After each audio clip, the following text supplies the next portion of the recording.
Yep, we're good. Anytime you're ready. Thank you. I did, for item number 3. I don't know.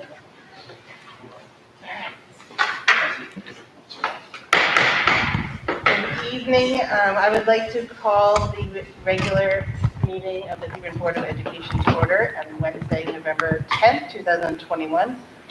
The time is 7:01 p.m. If I could have a roll call, please. And Ms. Sarah Bissett. Joe Margaritis, board member. Alex Michael, board member. Christopher Aker, Vice Chair. Heather Pettit, Chair. Tom Barrett, Superintendent. Amanda Veneziano, board secretary. Alex Crawford, board member. Joe Zuzell, board member. Business manager. Michael Lipkin, principal of Hebron Elementary School. Katie Ariano, principal of Gilead Home. Don Briere, Director of Educational Services. If everyone would please stand and for the Pledge of Allegiance. I pledge allegiance to the flag of the United States of America and to the republic for which it stands, one nation, under God, indivisible, with liberty and justice for all. Thank you.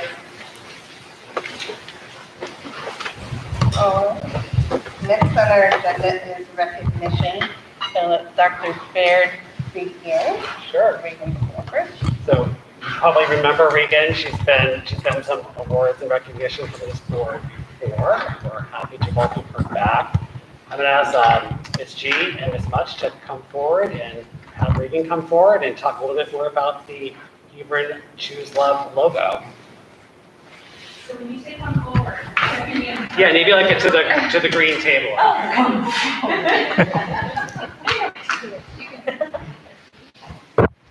So, Freddie, why don't you take the seat of honor?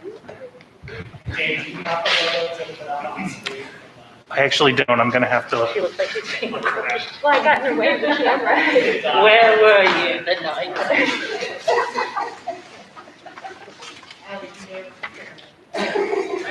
Oh, God.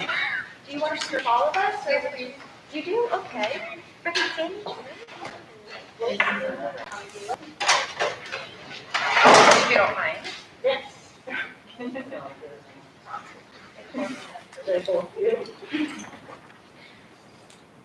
you.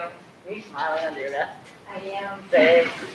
So we were asked to come forward to talk about the Choose Love logo project, and it really was just a very simple project that would end the 4 units that we teach the children in Choose Love, our social emotional learning program. And I was curious what the culmination of those 4 units would bring from our children. So we came up with this idea. I went to Rose. We came up with the idea of let's come up with a logo that represents Hebron, not Gilead Hill, not Hebron Elementary, a logo that our children will want to wear going to RAM, going to college. It just represents the town they came from. So Rose got together with all the classes and said, here you go, come up with something. What does courage mean to you? What does forgiveness? What was compassion in action? There was really nothing. We just wanted them to come forward. We wanted their translation of what they learned. What is Choose Love to them? And what we got were many amazing logos. And we put them up all over the school.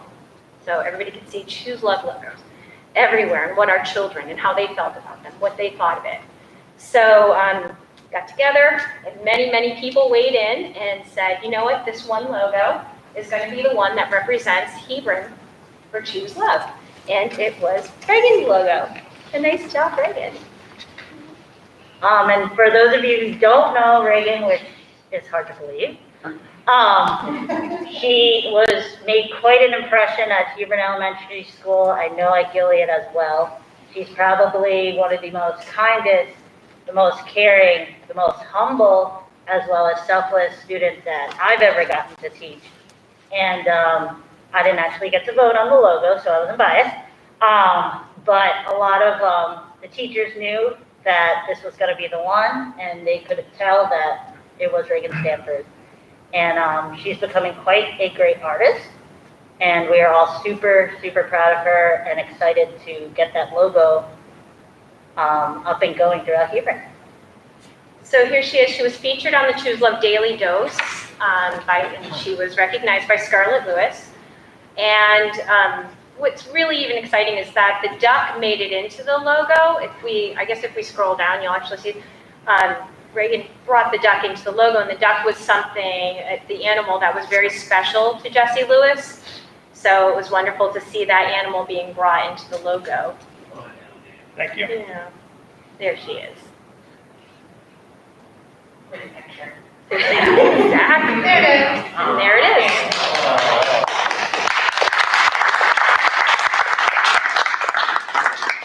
So next steps, we're going to be making some swag with our logo on it. And I know a lot of the kids have asked, can we have some t-shirts? We'd love to have a logo on a t-shirt. We have it featured on our TV, and when you walk into our main area, you'll see a TV, and we have it featured on the set on our TV. So you probably don't know that, but the students in your former school get to see your logo all the time.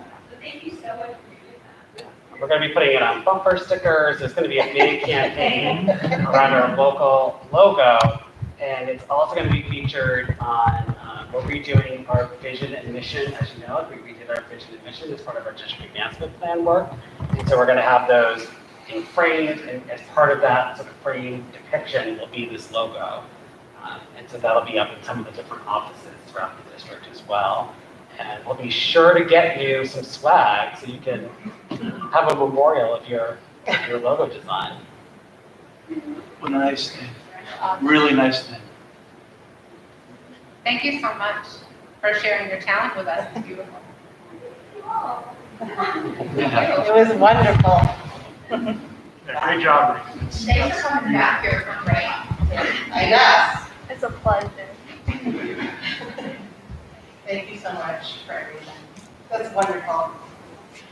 Very artistic. The brand's lucky to have you, because I'm sure you're going to need a logo for that next.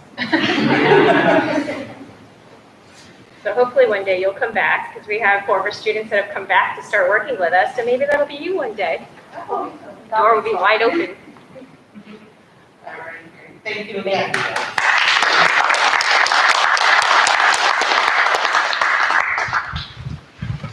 And you're welcome to stay, but I understand if you don't want to.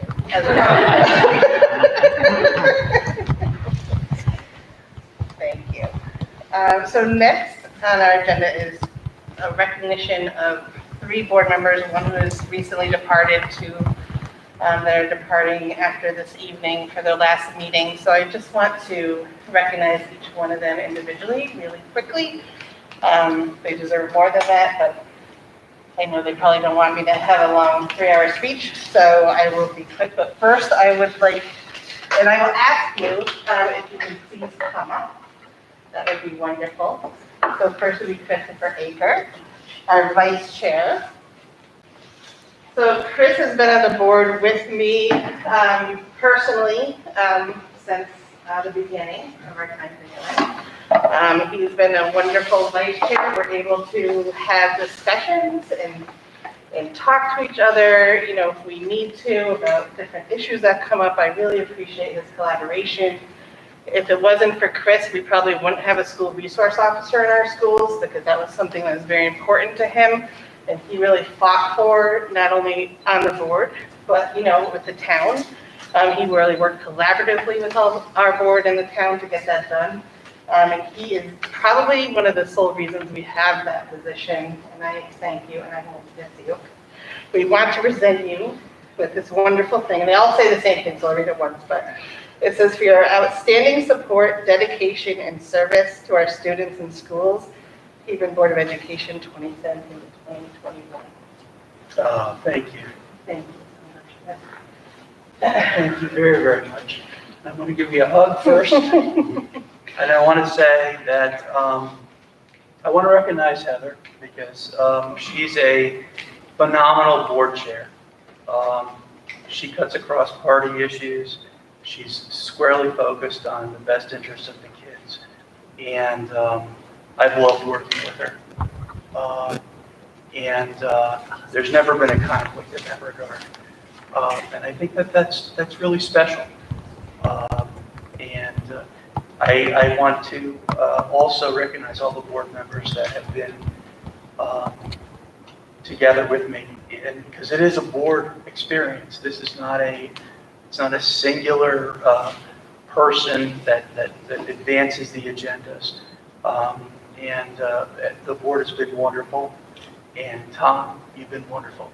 I'm so happy that you have been, that you were hired and brought into Hebron. And I thank you very much for this. This is wonderful. And I wish I wish good things for the board going forward. And I know that is going to happen. And thank you very much. Thank you so much. Will you take a picture of us because we Oh, absolutely. celebrate you online as well? All right. Come here, Tom. It's okay. COVID isn't that bad. There's a bit of a conspiracy there. All right. Thank you. All right, thank you. You're wonderful. All right, and next is Keith Pettit, if he wouldn't mind coming up and around as well.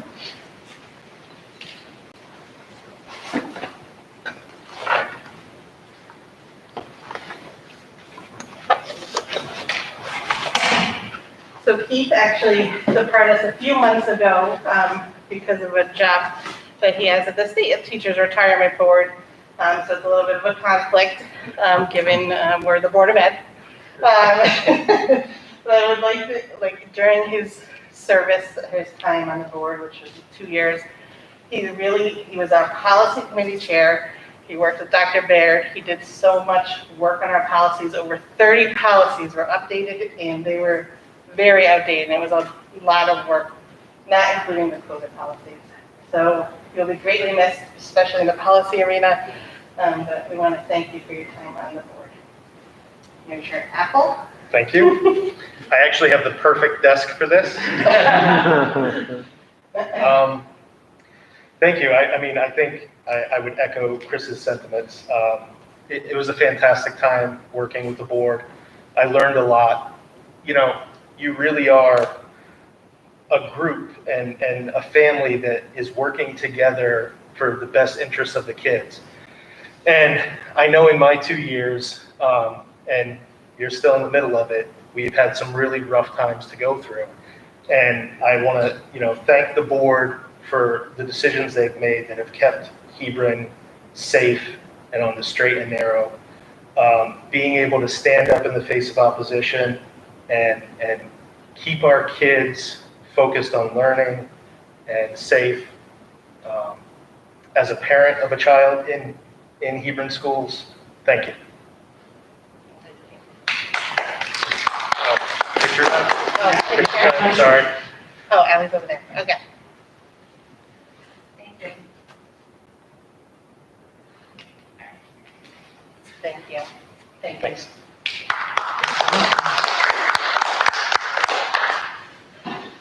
And Josie's back. Joseph is up. If you could come up here.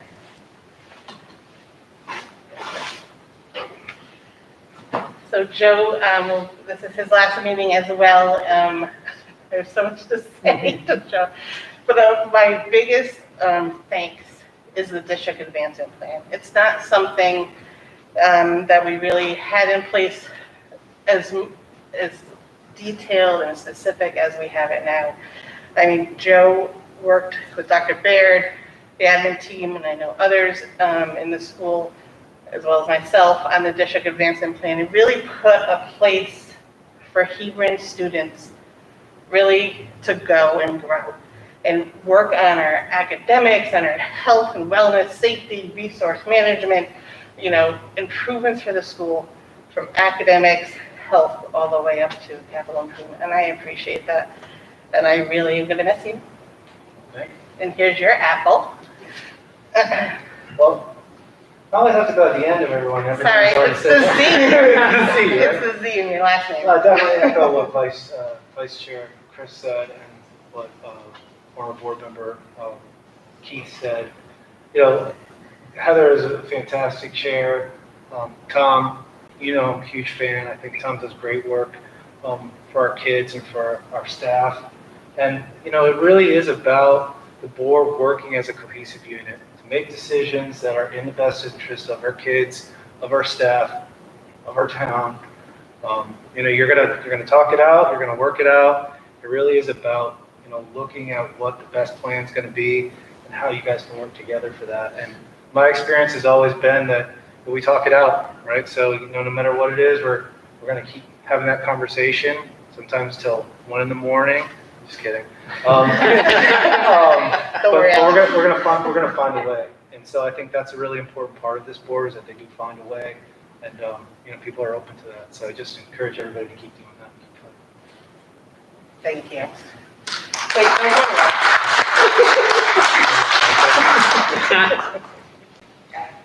Thank you. Thank you.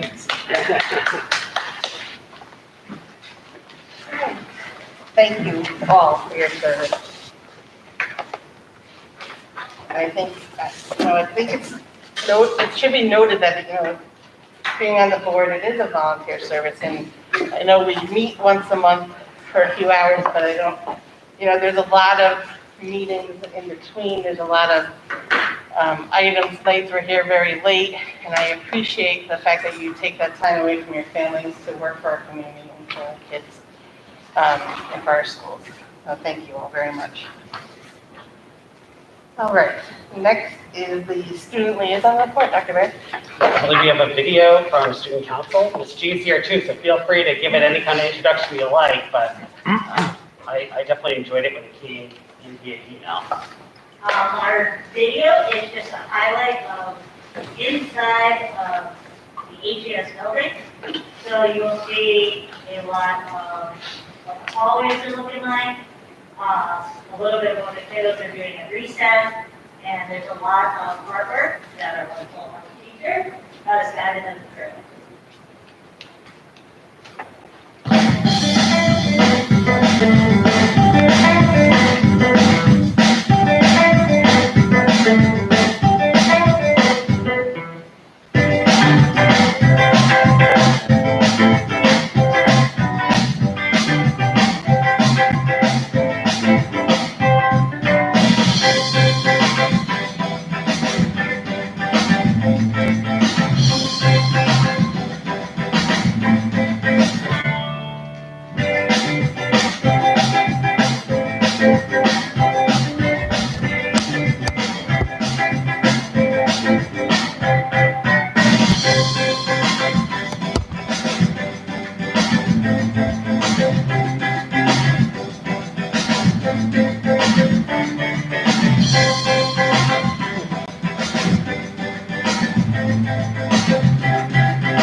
That was wonderful.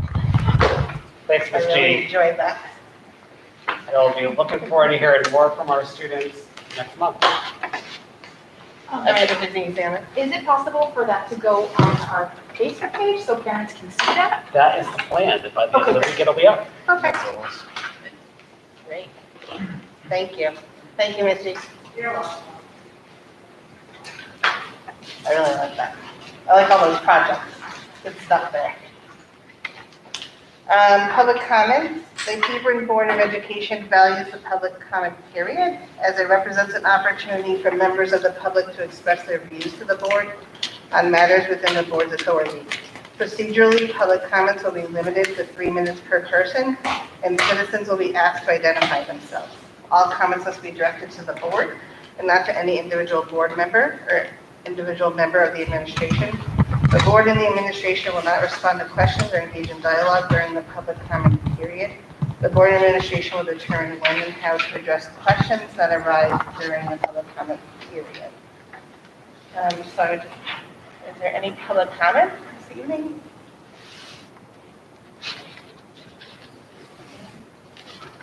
All right. Seeing none, we can move on.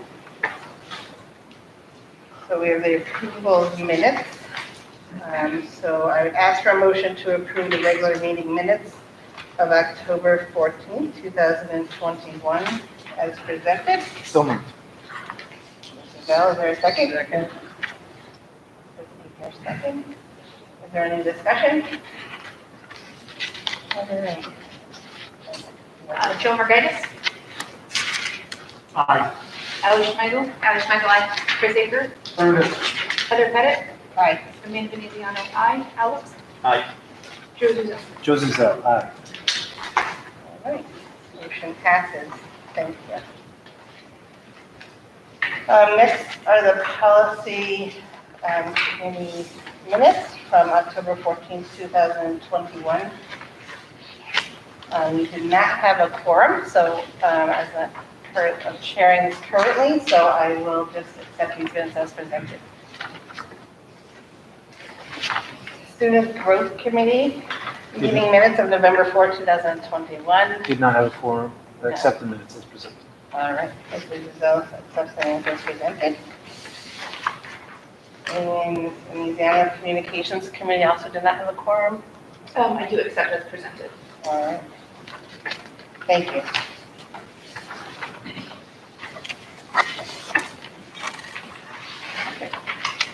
The next on the agenda, Dr. Brad, is the District Advancement Update Health and Wellness. I'll invite Dr. Briere up for this presentation.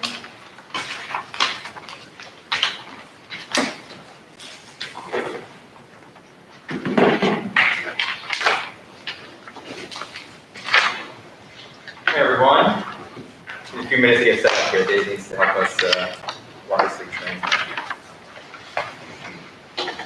You also have the PowerPoint. For people in the audience, there's extra copies of the packet and the presentation up at the board clerk if you are so interested.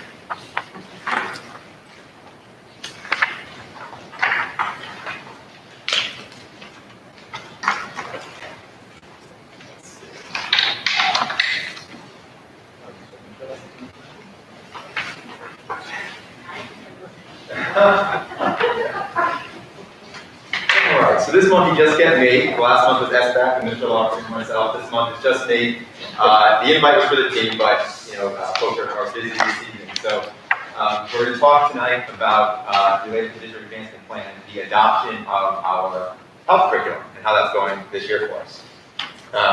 We'll post this tomorrow morning as well up online, so we'll be there for everyone to have access to. Before I jump into it, just a quick special thanks to the team that drove a lot of this work and are still driving the work today. So Mr. Michael Craig was a consultant that we hired last year to help us over the course of the summer with the build process behind the health curriculum. So special thanks to him. Some of his content and slides, actually, he gave me permission to use, and I still see some of his work before you. Mr. Patron and Mr. Corona, who have carried the health work for years, were certainly part of the team and helped build us out over the summer. Our school nurses, Mr. Driscoll and Mrs. Bernier, who joined our team over the summer. One of our first big projects was helping us with the health curriculum, so special thanks to them. And of course, you all know Mr. Tom Regan, as our SRO, was a critical player in the initial rollout as we started this school year. So special thanks to that entire team. Oh, my clicker's not working. Hold on. Let's see.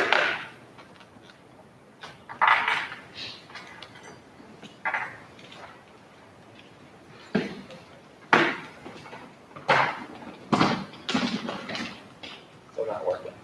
Here it is. Okay. So first slide is borrowed from Mr. Craig, and the irony is not lost on me that we're starting a health talk with a analogy of a cupcake, but it's a nice segue into the conversation. So we started our training with Mr. Craig last year with our team, learning about this work, learning about where we have been and where we wanted to go. He gave us this visual to get us started. So this is some of the big takeaways. And Dave, I'm not sure if it's all going to show on there. It looks like the right side of the screen is missing there, but basically the idea here is we have the foundation of our work being the plate in this picture. And that is around our mindfulness work, and that weaves it in nicely every day in our everyday instruction in the classroom. We're looking to build the health curriculum. We also look at the liner of the cupcake as kind of the core concept. So I'm going to show the board tonight kind of what are the health standards that we look to satisfy across our work with our health implementation. That is the liner of our cupcake. The cake part, the goods, are the skills that we work on across our lessons and our work every day in the classrooms. As we move up, we have our frosting, which is our ongoing practice around mindfulness, SEL strategies and skills. That's our frosting. The toppings and the sprinkles, that's our SEL. So as we all know, as we talked last year into this year, our work around Choose Love, as we saw tonight showcased through the artwork of Reagan, continues on this year. And that actually weaves in very well with our health work as well. So in this picture, that's our toppings and our sprinkles, but we know that becomes a lot of the backbone work as well around the buildings. The cherry on top is our focus on student-centered work and engagement through our health curriculum. So what was our team approach and when did it begin? Similar to 2 years ago when we talked about the process for the adoption of SEL and Choose Love, we effectively replicated that process through our health curriculum adoption last year. Apologies, it wasn't as dark on the computer screen there, so I hope you can read that. But our process started with reflections, as it often does. So last fall, we brought together our health curriculum team and SEL team members as well to reflect on current and past practices. And I'll talk a little bit tonight about what those have looked like. As we moved into the spring of last year, we started our planning. So we brought together this district-wide health team to look at where we had been, to look at the national and state standards around health curriculum and timing of health rollout when we began our planning. Some of the key takeaways from the planning and from those conversations on those teams was that we knew we wanted something evidence-based, something that was proven for the students pre-K 6 that we work with. Another non-negotiable for us that we wanted to build upon our past efforts. We wanted to recognize the good work that had been going on for years. We wanted a program or an approach that was standards aligned. We wanted a team implementation model. So one of the challenges that we talked about last spring was the realization that we are small but mighty, so we don't have a large team or dedicated time in the schedule to weave in all the health conversations. That was a challenge that we recognized and started off the conversation with. So we thought a solution to that might be a more team-based approach. And we want some strategic scheduling. So a way to efficiently weave in the health conversations across our days that we know are already very full of instructional time. So that's where we left in the spring. As we came into the summer, we had our deep dive of the work, the actual development. So I'll talk a bit tonight about that. And then the takeaways from the summer work were, and I'll talk more about this, but we identified a program that satisfied all those kind of non-negotiables. And I'll talk more about what that is. That is something called the Great Body Shop. Then the work of the team over the summer was to develop an annual pacing guide. We wanted a vertically aligned pacing guide that gave us a nice scope and sequence for what we're going to be talking about and accomplishing from month to month across any given school year. So the team over the summer worked on that. We also wanted to ensure that our standards and our time requirements were covered by the work that we'd be embarking on. And then with the time remaining over the summer, we began developing lesson and unit plans, student-centered activities. We reviewed, and I'll share that one of the strengths of the Great Body Shop is their family bulletins that go home each month. So we spent time reviewing those for content and relevance. And we established preliminary implementation schedules. So the who, the when, and the how of the health curriculum, which is of course the big questions that we're living through right now with some success. That was the summer work. And then we'll wrap up the presentation, just walking through where we currently are, how are things going so far this school year, how is our initial implementation looking, and what our next steps are. So first, reflections on our past efforts. This was effectively last fall, but it really started even earlier than that, in conversations with Dr. Baird, myself, Mr. Corona, Mr. Petrone. Just a conversation around where have we been with our health curriculum. Our goal has always been a comprehensive approach, and with that came what we were able to do historically. Historically, a lot of this fell on the PE teachers. So Mr. Corona, Mr. Petrone took the burden of the health implementation and wove it masterfully, really, into their PE classes through health talks. So health talks covered the breadth of content and worked on a number of skills that are talked about in health standards, but the majority of that responsibility did fall on their shoulders typically. At Hebron Elementary School in years past, when Officer Greenwood was here in district, he would partner with Mr. Corona and implement some DARE lessons as well. And as we all know, at this point, school-wide mental health has become a sustained and good priority for us, and that also encompasses some of the broader health work that we're involved in. So that's kind of our past efforts. Some of our past challenges, I mentioned before, were the capacity limitations, and that effectively was just a reality of our current schedule and the number of people on our team. So that's why I felt the challenge that fell on effectively 2 individuals, and time constraints. So with a lot of other instructional minutes taking up the day, Mr. Petrone and Mr. Corona were left with a lot of conversations into their class time. So we moved into planning our work. So these next 2 slides are effectively just a background for everyone to ground the conversation. So when we develop curriculum, typically we want to look at the standards and look at what that looks like for the domain that we're focusing on. For health, big takeaways is there are a number of standards. This first standard is called Core Concept Standard number 1. It effectively tackles all the contents and the topics that we want the health curriculum to cover. So from A naught up top, alcohol, nicotine, and other drugs, all the way through safety and injury prevention. All of these topics are captured under Core Concept Standard number 1. We then also looked at the skills-based standards for health, which are numbers 2 through 8, and that covers skills such as analyzing influences all the way through self-management and advocacy. Again, last spring, we also looked at the crosswalk and the alignment to some of our CASEL SEL standards. We talked about these as a board last year when we talked about Choose Love and our adoption process there. So we knew that these certainly had a place in our health curriculum rollout, self-awareness, self-management, social awareness, relationship skills, and reasonable decision-making all became part of the conversation. So as we went through the conversations in the spring, we saw that there was certainly overlap here. These two sets of standards, although they live in different places in our educational world, are not mutually exclusive, right? There's a lot of overlap here. There's a lot of efficiencies that can be made if you look at it through the right lens. So that's kind of how we approach the work in the spring and into the summer, standards alignment. We also took a dive into some of the literature around people that are doing this work well, what do they look at, and what are some of their non-negotiables, the things that they want to absolutely have in their programming. So I'll just let you kind of peruse this slide, but some of the big takeaways for the things that I mentioned on that second slide this evening. Then, in this summer, our development landed us on the Great Body Shop.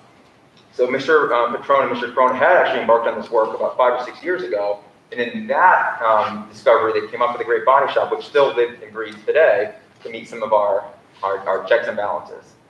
We really like the Great Body Shop for a few reasons, and a few of them are here on the slides. First, nationally aligned to standards and evidence-based. That was one of our key takeaways. The overall structure of this program is pretty broad, so it's intended to be a fully implemented program with a set time each and every day. That was, again, became an inherent challenge for us as we worked through the planning in the summer. But the way the program was set is 10 units, so 1 unit per month. Each unit has 6 to 10 lessons, covering a breadth of information, content, and skills, and repeated, we found, over time. So that's the way the program is established. We also like the Great Body Shop because it fit well with ongoing efforts. So we had just adopted, as we all know, Choose Love last year, had rolled out very well initially last year, continues to be rolled out well this year in year 2. So again, building upon past efforts, we thought the Great Body Shop complemented that effort really nicely. We liked that it was K-6, so it would go across our grades. It provided broad and repeated coverage, and it was vertically aligned. So that means the content and the skills that a student hears in kindergarten will be developed and matured over time, but will repeat from 1 year to the next, and we really like that. And finally, one of the biggest deciding factors for us was the strong homeschool connection, so the wraparound piece of this whole approach. Then the Great Body Shop comes with monthly newsletters that repeat and bring home some of the content and talking points for families to have around the dinner table that the teachers will talk with their students about during school. So we thought that was a really nice add-on to the program that we are currently using and finding valuable. The Great Body Shop, quick rundown of what this program has and offers. We do know that it's research-based at this point. Since 2006, it's been on the SAMHSA National List of Effective Programs and Practices. When implemented with fidelity over time in schools, particularly elementary level schools, we see these improvements here on the screen. So lower usage of alcohol, cigarettes, and marijuana in youth, reduced violent acts and conduct problems, reduced youth risk factors, increased health knowledge, and again, one of the most important pieces for us was the increased parent engagement and conversation at home, so we can build that bridge for families and for our students. This is, just put this on here so you would see kind of a snapshot or a visual. It's very tiny. I know we can't necessarily read all that. That's effectively the month-by-month breakdown across our 10-month calendar year, academic year, and the topics that are covered. What we had to do is take that, dive into the Great Body Shop, and identify for ourselves, K-6, what our pacing guide would look like. So what we did over the summer, this is our 1,000-foot view. So this is a nice resource for Mr. Larkin and Mr. Uriano, for our building leadership teams, as well as for ourselves in central office to look at, have an awareness and idea of what the theme is from month to month. So the 1,000-foot pacing guide is up here for you. So we started the year off with a focus on safety, which is important to kick off the school year. A lot of those conversations happen anyway and naturally in classrooms and in every building each year. We then moved on to a focus on my amazing body. And this month, right before the holidays hit, we have a focus on my healthy eating. So you can see there kind of the pacing from one month to the next, and that is the same focus, K-6. This is up here just to show you the depth we went into over the summer. I know you won't be able to read this, but this is the 100-foot view. So this is more down at the grade, school grade, and classroom level. The work of the team over the summer was to answer those questions of the who, the how, and the when. So what this graphic does for us is tells us, so remember I said we have 6 to 10 lessons per unit. We cannot accomplish 6 to 10 lessons every month. We just don't have the time in a day. So the team had to, again, make sure we covered all of our standards and our skills with the time we had allotted. So they effectively went through the Great Body Shop, effectively audited it, and identified a lesson or two that gave us that coverage and that depth across the grades. And that's what this pacing guide gives us. So if you're looking at this, the takeaway is this is telling us what lessons are being delivered each month, by whom, and what content areas and standards are covered. So it assures that we are covering all of our standards by various individuals. For me, the most important part of this graphic was the who, because as I said previously, 90 to 95% of the health work previously had fallen on the PE teacher's shoulders.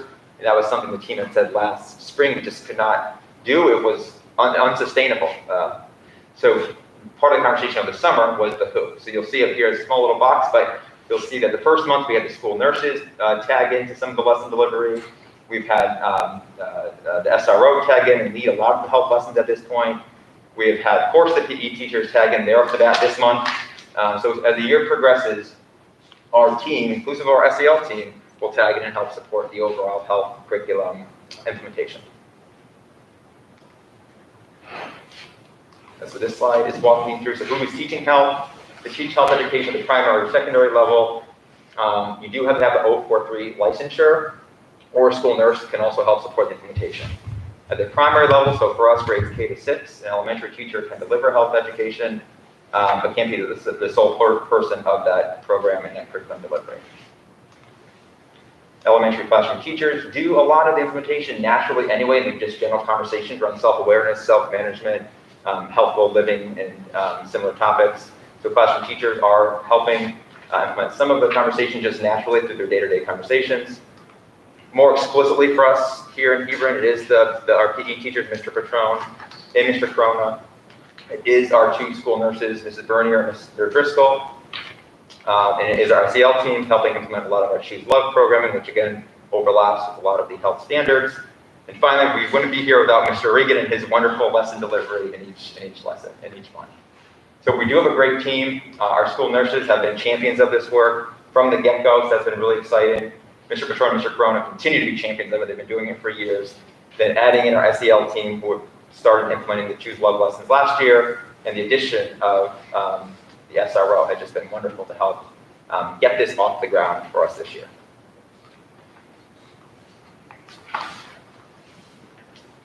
Here's just some quick photographs from the last month or so. It'll be easier to see tomorrow when you pull it up on the Facebook link that we post here, but the top few photos are from Gilead Hill just last week. Mr. Patron was leading a lesson around building a healthy dinner. So students were engaged in identifying proteins and carbohydrates and building that meal across the lesson. You have Mr. Driscoll in the top middle there teaching a lesson over at Hebron Elementary School. There's Mr. Regan similarly, bottom right-hand corner, teaching his lesson. So here's the health program in action. And finally, our current efforts. So you saw the same graphic when we started the presentation. This one will just wrap us up. So our goal remains the same. Our goal remains to implement a comprehensive program and sustain that programming over time. Now we have the Great Body Shop to help us do that. So the Great Body Shop becomes the backbone of our health curriculum work. It becomes our reference point. It becomes the source of material and resource if and when we need it. We also have the continuation of our mental health and focus on implementation of Choose Love. We now have a program and an approach to our curriculum that's standards-based and allows for that nice wraparound approach with the family bulletins going home each month. We do have, again, supplemental lessons that have been built and developed over time over the previous years. So we didn't want to say to our team implementing this work, throw all that away. We say, keep using that. So a lot of the work and lessons that have been good for years continue to supplement and add to our Great Body Shop effort. The Great Body Shop focuses on a lot of student-centered activities. I threw this up here initially that we had capacity limitations, meaning effectively just not enough people. That still exists today, but our solution to that was to identify a team-based approach, which I talked about, and to have a vertically aligned program. So that was a nice solution to the way we're implementing our health curriculum. Time constraints also still exist, still a challenge for us.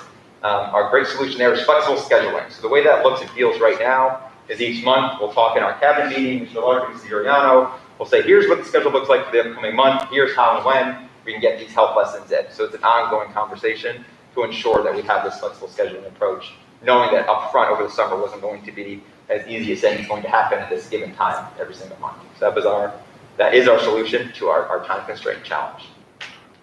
So there's my final cupcake picture. So at this point in the year, we feel like we've satisfied the cupcake analogy, and we can now eat our cake and not just look at it. There we go. The final piece to this just came out last week, so I just added this in to wrap things up. Because always, what are we doing next? So in addition to just implementing and monitoring and reflecting on the first year, the State Department just released, which we've been waiting for quite some time, the 2021 Connecticut Healthy and Balanced Living Curriculum Framework. So the work with the team had beyond just initial implementation and reflection is to really dive into that framework and look at what resource and guidance it might provide us for our continued efforts. These frameworks were 8 years ago. They were just about to come out. Yeah. Teaching and learning initiatives. So any questions? Any questions? Joseph. Joseph, so I just want to extend all my appreciation for this curriculum. I know that this was a big lift. We've been talking about this for quite some time. I think it was a really necessary component to what was happening at both schools, especially for the admin team with the flexible scheduling. I know month to month to really put this in is a lot of work, but I think it's a great way to maximize resources that we fought so hard to bring into the schools. Talk about the LPNs, the SROs. There's a lot of talent that's in our schools, and I think being creative about how we're structuring that, putting it together, is really fantastic work. I'm really excited to see that. I think health education is a really important thing for our students to be exposed to and to have. And I know that there's specific regulations within the state that we were trying to put forward, but we're not necessarily matching the talent with the curriculum, and I think that we're definitely getting off on a better foot that way. One of the questions I had was sort of continuing in terms of proving worth, or what our return on investment looks like in terms of assessments, right? So I know we do a social, emotional climate survey. I know that we have specific assessments that are set up within the Choose Love program. Is the team looking into assessments as sort of a reflection of the success of this program for the future? Are we looking at maybe mental health assessments, considering that is a major component of what most schools are working on right now? We're seeing a big influx in that with our students. Are there plans to sort of look at how we can get a better pulse on how this curriculum is affecting our population and moving it forward? It's a good question. Yes, I appreciate the comments. We have a couple assessments actually that we have ongoing already that I think complement this work pretty well. This year we've been really pleased with the DESA, it's called. So that's our universal SEL screener that we're using. And actually from the guidance of the deans, we're identifying as students who have been flagged by classroom teachers as potentially having an additional need. There's a diagnostic test that allows us to dig deeper. So we have some SEL screeners and diagnostic assessments that are happening, which complement a lot of the work here. We still have our Choose Love surveys as well that we used last year to help inform where we are and how effective or not this program is. And then one of the best metrics for us with this work as well are our PE scores. So we have those. A lot of the conversations about health programming is around healthful living, healthy habits, and the PE, although it's a physical test, will allow for us to kind of at least take a glance at are some of those conversations transferring into daily practice with students? They're living more healthy lifestyles, and is that translating into some of these outcomes? So the Great Body Shop itself doesn't come explicitly with a separate assessment, but I think between the various assessments we already have in play, and some that we've just introduced, frankly, this year, like the DESA, we're going to be able to look at those in marriage to identify whether or not we feel good about the comprehensiveness and appropriateness of this program or not. I definitely think it's going to be important to keep this curriculum in mind when we're looking at results from those assessments to say, hey, is one affecting the other, sort of to prove more.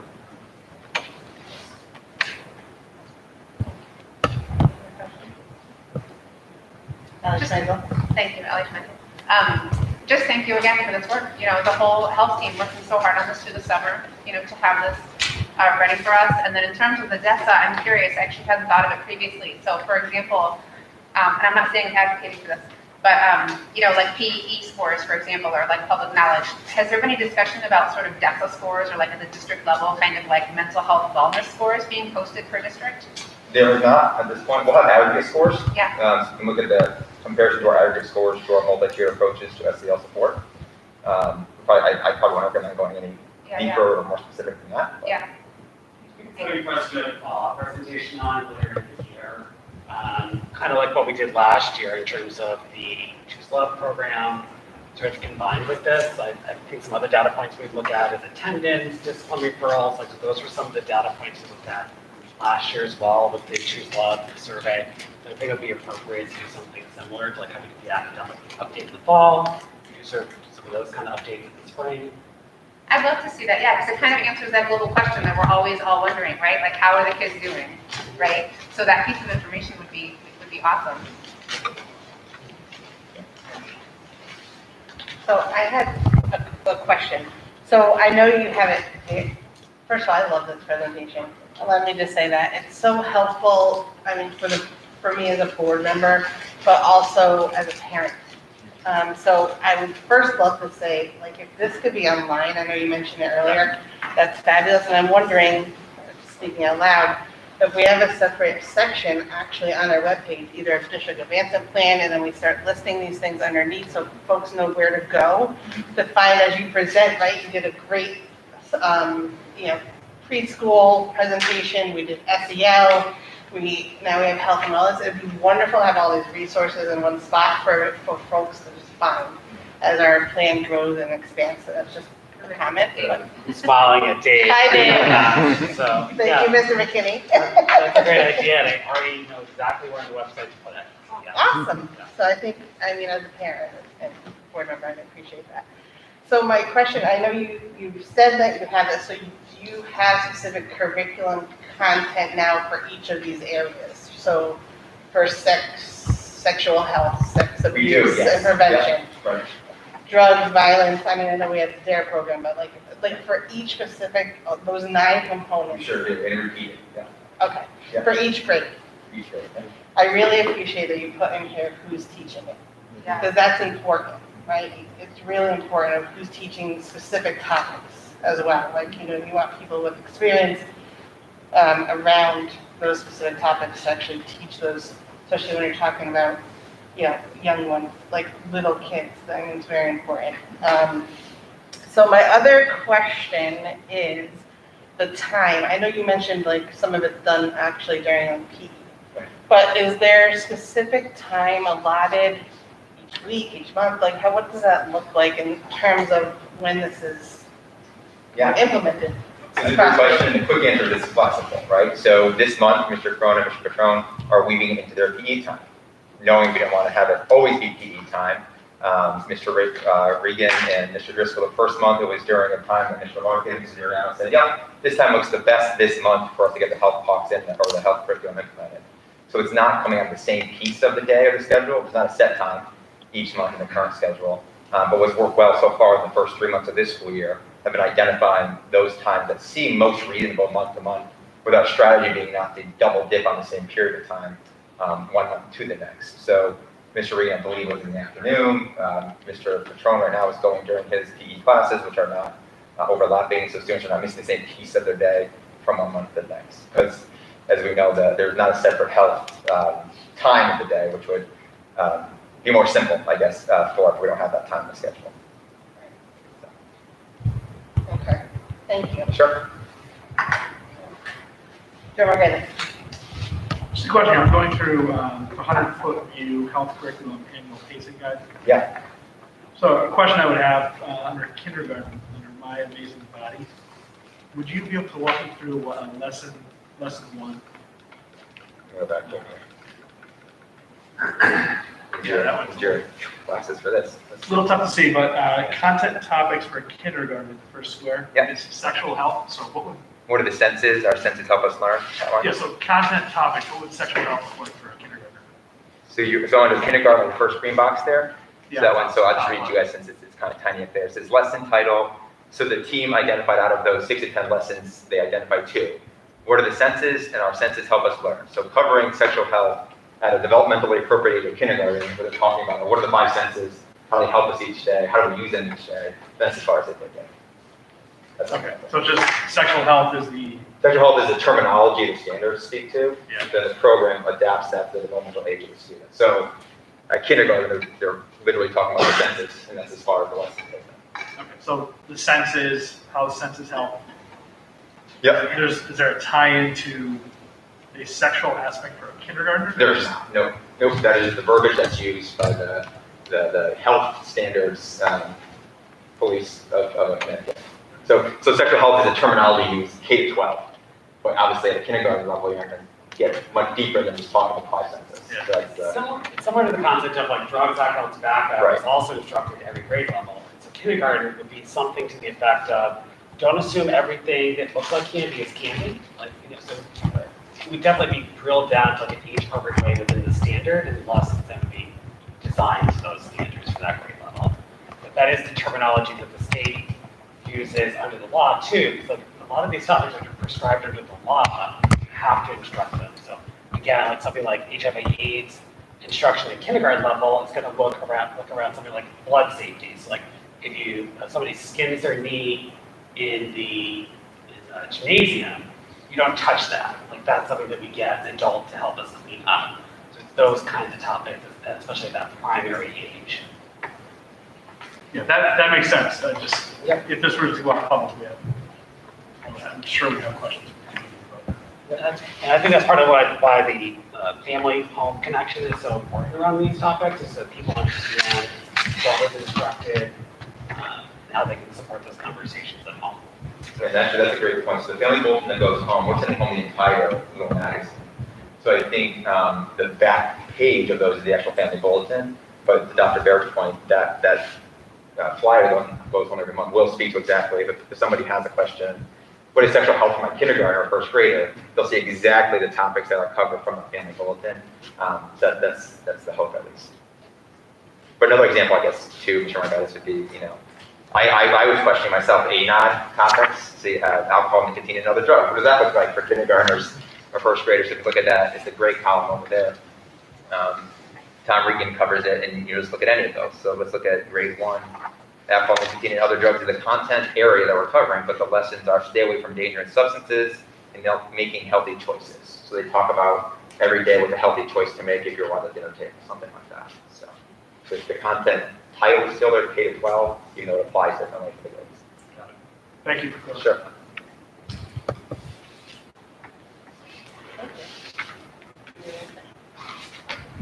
Thank you so much, Dr. Weir, and to the team as well. It's great work. I really appreciate it.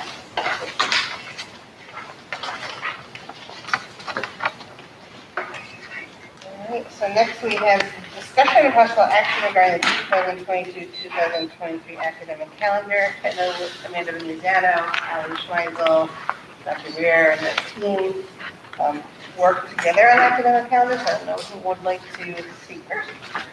Sure, I don't mind starting off if you want. So we have a committee that looks at the calendar. They endorse this particular version for adoption.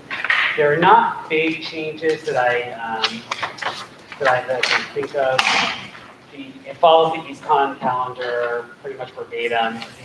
The difference would be, or sort of like a nice change this year, is that the April vacation this year, there was not consistency across the EastCon region.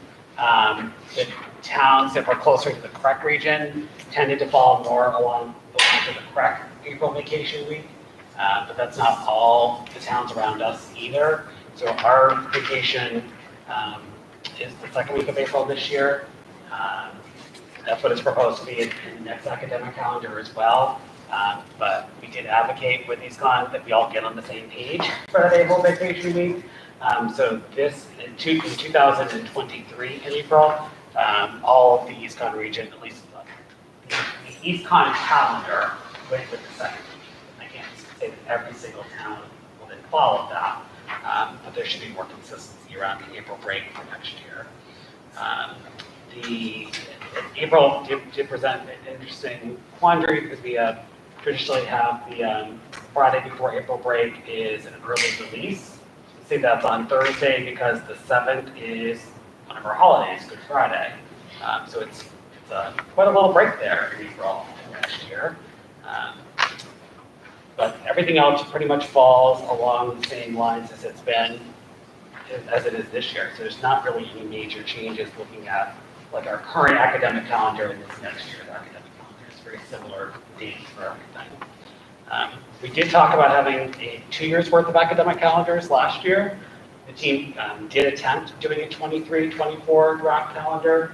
There was a lot of unanswered questions, a lot of it around the April break, and when it fell, there was not like a natural reason to do one, or another week, and it also presented some challenges with parent-teacher conferences. There's a lot of things all happening all at the same time.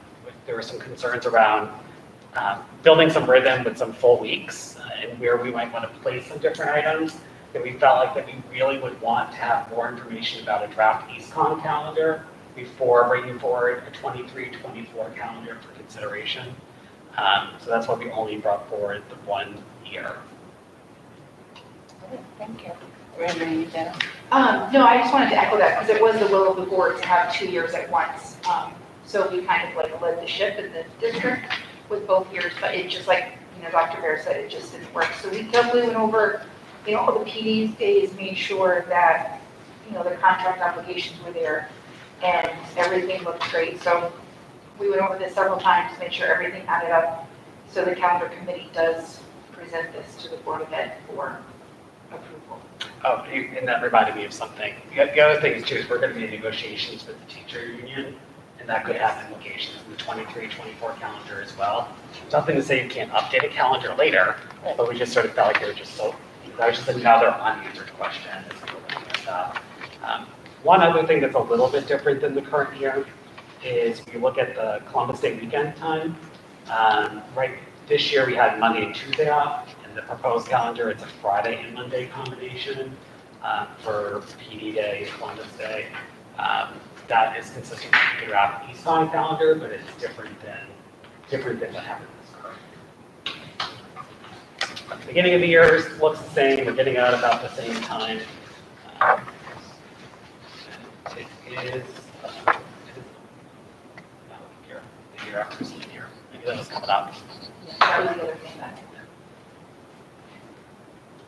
Thank you very much. So we had the discussion, we have a motion though. Can I have a motion to adopt the 2022-2023 academic calendar as presented? So moved. Joseph moves, is there a second? Second. Right there, second. Discussion?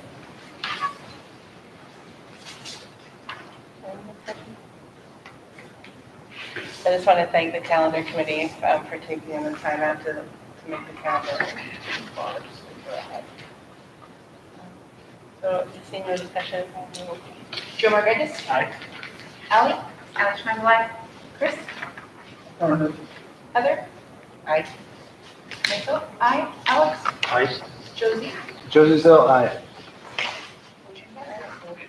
Thank you. All right, so next is discussion and possible action regarding the 2022 board meeting calendar. So in your packet, I know I mentioned last meeting, if everyone could bring their calendars. We have in our policy that we will adopt a calendar for regular board meetings or special meetings if we have them in November. So that's this meeting. They do have to be certified to the town clerk, so after we agree on the calendar, I can do that. So these are proposed dates. Basically, it's leaving, it's following what we have now, which is every second Thursday of the month for our regular meetings.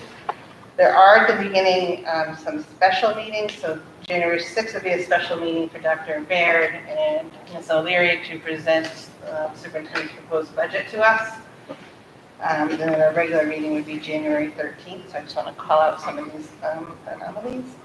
So then we have our budget meetings. So these are the special meetings where, we have to have our budget, the Board of Ed's budget certified to the town by February 15th.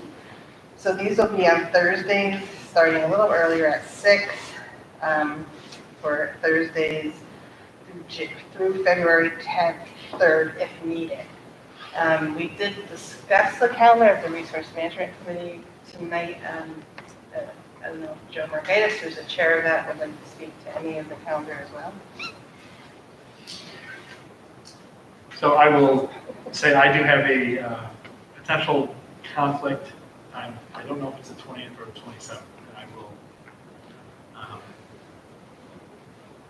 Kevin, I'll let you know as soon as I know, which will be by tomorrow. So Okay. one of those days I will not be available. We did also discuss having the budget forum again for parents, and, last year we did that at the very end. We were pretty much, for the most part, decided on what we wanted to put forward as our budget, but we did have that forum before we officially voted, so we could hear from the community, from parents, of any questions that they had or any comments or thoughts that they had on the budget. And so we talked about the resource management committee. I really, and I think we all agreed that we'd really like to do that again this year. And maybe that would be, depending on where we are at the budget, so it's a little early to really decide that, but just a thought to know that, if we don't need, February 3rd, if we've pretty much wrapped up our pieces of the budget besides the forum, perhaps it could be that night, or it could be another night that we choose. And we also talked about doing it via Zoom, so all parents can actually participate, as it would be kind of like a more discussionary, not like a formal meeting, but a budget forum, so some back and forth. There's a couple stars you'll see, like April 21st, we moved that meeting up to the third Thursday just due to April vacation. The July 27th and 28th meetings, that's our annual board retreat. So those are why there's double starred. And then the September 15th meeting we moved to the third Thursday due to the Hebron Harvest Festival. So we usually do that. So so shoot. Okay. That being said, and we have some discussion if you'd like, but I would ask for a motion to adopt the 2022 board meeting calendar as presented. So moved. Okay, second. I'll second. Ally Schmoes will second. Okay. Is there discussion? The only thing I would like to add, if when Joe Margaritis does get that date that he can't attend, as resource management chair, I think we should scrap that meeting. I think it's important because he chairs that. I know it's budget season, so if we can scrap the 1 week that he's not there, I do feel we can get it all in on the other weeks. That's just my 2 cents. The budget meet, yes. So the budget meetings are special meetings, I agree, to the resource management chair. Should not go out of town. It's not my fault. During budget season. No, but in all seriousness, I think that's fine. The special meetings can be moved at any time. They're not, actually, to be honest, when I send it to the town clerk, besides the first one, because we know that's set in stone, where Dr. Barrett and so they're going to present their budget, I usually just give them the regular meetings. But this is just more for us in the community to know. So, but we can change that once we know folks' calendar. And like I said, we might have to change the budget form or have another date for the budget form as well. So that's, as long as we change it, I think in the appropriate time frame, which is just a couple of days, we can do that. So just for clarification, what we're submitting into the town is not going to list the special meetings besides January 6th, and then the July 27th and 28th. Correct. Okay. I would say that's agreeable. Right. Any other discussion? On your roll call. Joe Margaritis. Aye. Ally? Ally Schmoes, Chris? Affirmative. Heather? Aye. Amanda? Aye. Alex? Aye. Josie Zell? Josie Zell abstain.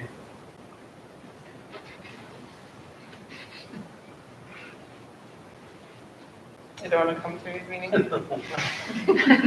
No, thank you, I'm full. I can't wait to hear your insights on the forum. Yeah. 3 minutes. That's right. Thank you. Next is the superintendent's report, Dr. Bear. Great. All right, you have my written report, and so I'm going to give you some what I consider as the highlights of that.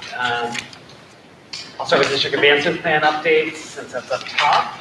Our academic team did some work on reviewing the curriculum development guide, and we made the decision to sunset that as a district document, given that the Board of Education updated their curriculum development and adoption of instructional materials and curriculum policy. We thought that things were accomplished within that.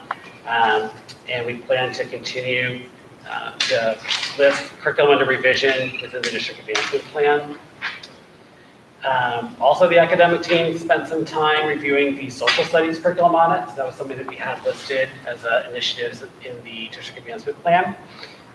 We're going to plan to have that be a focus for our December Board of Education meeting. So you can sort of see the results of the audit and also hear some of the accelerated next steps around that work. It's an area where we are ahead of what we originally had planned to do this year. Family engagement is something the communications committee talked a little bit about too, but I thought it was important to highlight that each school is doing a study group with faculty members around the topic of family engagement. And they're using the book Powerful Partnerships, The Teacher's Guide to Engaging Families and Student Success, book that's really nicely aligned to the research around family engagement practices. We'll have some additional information for you later in the year when we hear more of the outcome of those study groups. Moving into COVID operations, we have updated our quarantine protocols to include the testing out and the screen and stay options for staff and families. We've had to live through that over the last 24 hours, and I thought it was interesting to look at the number of days that students were impacted and how that's changed over the course of the pandemic as guidelines have changed. So I'm going to expand a little bit on my written report in this regard. But you may recall that this time last year we had 14-day quarantine periods. We then moved into 10-day quarantine periods in January of last year. We started the testing out protocol 2 weeks ago, 3 weeks ago, and then we adopted the screen and stay. And we had our first instance today, actually, where we could implement that policy. Unfortunately, have to implement that policy. But in terms of impact to students, so if the students who were impacted by the case today at Hebron, if we were still under the 14-day quarantine rules, they would have been engaged in distance learning for 9 days. If we had the 10-day quarantine protocol, it would have been 7 days.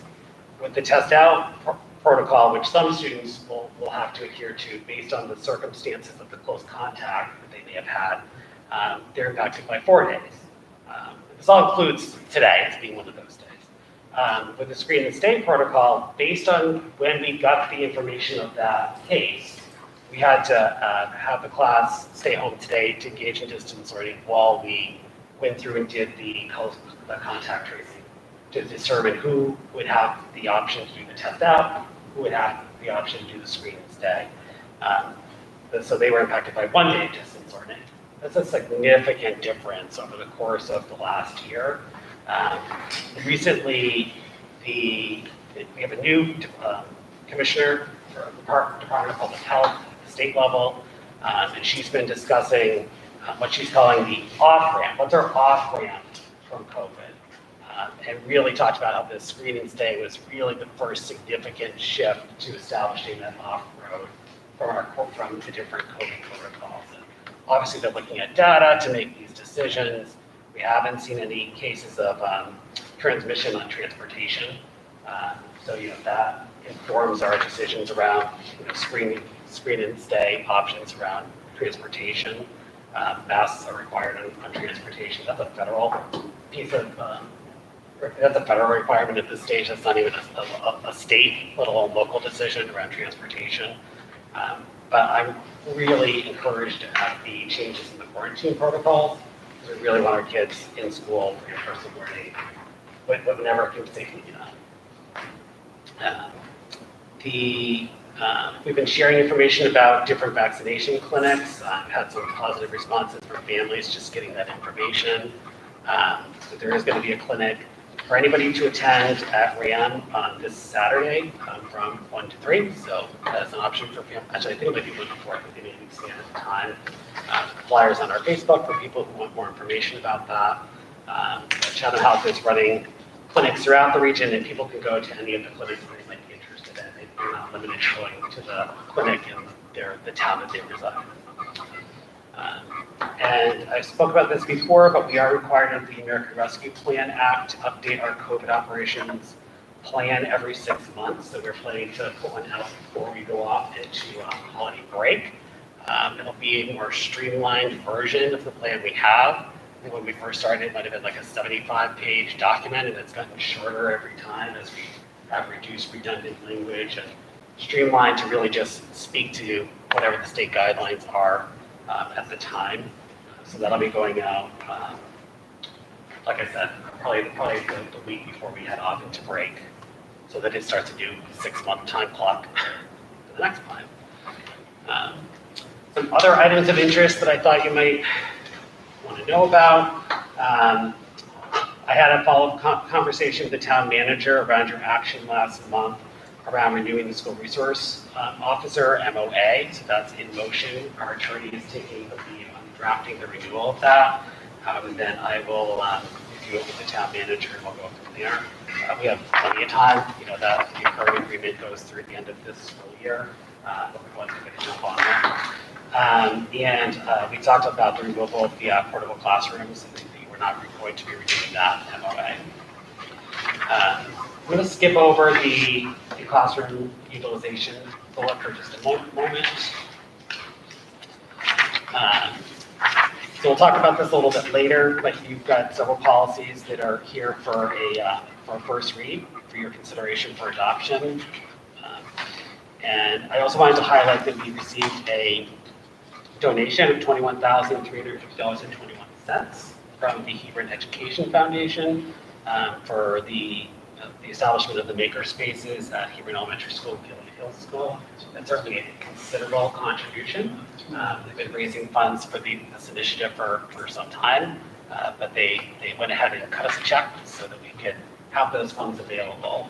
So that'll be a major initiative at Hebron Elementary School this school year. Mr. Oller's been working with the study team around that.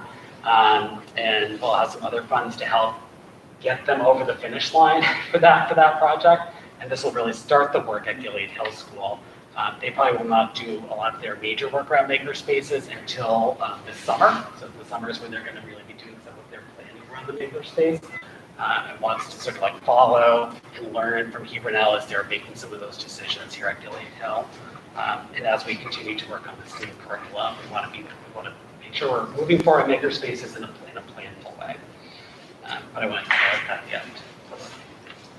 All right, so next I will go through the, this does feel new, I'm sure to you, but it is a requirement under the class size board policy is to do an annual report on the classroom utilization plans for the next 3 years. We discovered this when we were doing a review of policies, and so here we go, year 1. But you'll get this each year, kind of leading into budget season. And so if you find that in your packet, it's a table that should look very familiar to past budget books. Okay? And you'll see the projections for the proposed sections based on enrollment for 22-23. Obviously, this is the most important one because this is going to inform what Ms. O'Leary and I finalize in terms of my proposed budget for January. It is based on it's also included here, the updated NESDEC enrollment projections for next year. This is based on both NESDEC's projection for kindergarten and also current enrollment, and keeping in mind some of their projections as well for the upper grades. But certainly grades 1 through 6 are a lot easier to determine based on current enrollment. Another consideration is the number of students that are currently homeschooling. So we know we have more students that are doing homeschooling this year for various reasons related to COVID-19. Some would like masks to be gone. They want kids not to be wearing masks if they're going to enroll their students back in school. On the other side, we have parents that want to vaccinate their children before they come back to school. We've done outreach to all the homeschooling families to get an idea of when we should be expecting them to be returning to school. Because the vast majority of our homeschooling families intend to return to school. They're just waiting for the conditions to match what is the right choice for their family. So using that information informed some of these numbers as well. And so the classes that I want to draw your most attention to would be kindergarten and grade 1. So your grade 1, you'll see as 111 students. That includes what we assume to be homeschooling students returning for next school year, if not earlier. You'll see that you may recall, we originally projected 100 kindergartners this year. And we wondered, will they come? And if we get too many, we need to add even another section of kindergarten, a 7th section of kindergarten. Well, if all the homeschooling children were here, we would have a 7th section of kindergarten. We currently have 6. So the plan for next year for kindergarten to be within your class size guidelines would be to have 7 sections of first grade. Right now you have 5 sections of first grade, so that would be a net increase of 2 classrooms for first grade for next year. For kindergarten, the current projection is 87. Now, I put in here a proposed number of sections to be 6, which gives you an average class size of 14.5. That is, you could be within class size limits with 5 sections. However, you're right on the line. 3 more students, you need 6 sections. We know that we have more students that have moved into town over the course of the pandemic. And we have 11 more first graders than we initially anticipated having the year before as kindergartners. And Ms. Petta was sharing an anecdote with me on election day of families coming up to her saying, we just moved to town and our kindergartners are coming to you next year. I don't know if that was 3 or I think more. it was actually like 4 or 5. It was So a there you lot. And I kept giving her out of kudos because I'm like, you need to talk to her. She's fabulous. But it was a lot. And some of them, yeah, one family had twins. So, And you'll see, second grade exciting. is 5 sections, remains at 5 sections. Hebron Elementary School is status quo as a net. You see movement between the different grades, but you're going to need the same overall number. I think these are good class sizes to aim for. I think you always want smaller than larger. And I know the board expressed that last year as we went through the budget process. And the research around class size is very interesting. It would suggest that lower class size is a good thing as long as you have qualified staff to fill the positions. You don't want a lower class size, but then have you need to hire 10 teachers and not be able to get high quality teachers that you can hire into those positions. There's a balance to that research around class size. That is not an issue for us, that worry. We will get qualified applicants for these positions. That's not something that's concerning to me. And so this is what I'm planning to put in my budget when I propose it in January. And you will see that this will be a main budget driver, is that we are going to need 2 additional classroom teacher positions. You will need all the things that you need in a classroom, furniture, instructional materials. So that'll be something that will be included, unless you tell me, I really think you should just have 5 sections of kindergarten, because that's the only place you have any wiggle room. There's no question in my mind that we're going to see a number very close to 111 for first grade. Feel free to chime in, Mrs. Giuliano, because Gilead Hill is becoming more and more expensive. It's a good thing, though. It is. It's fabulous. Must be your expert. As a reminder, we started last year at 635 students. We ended the year at 668.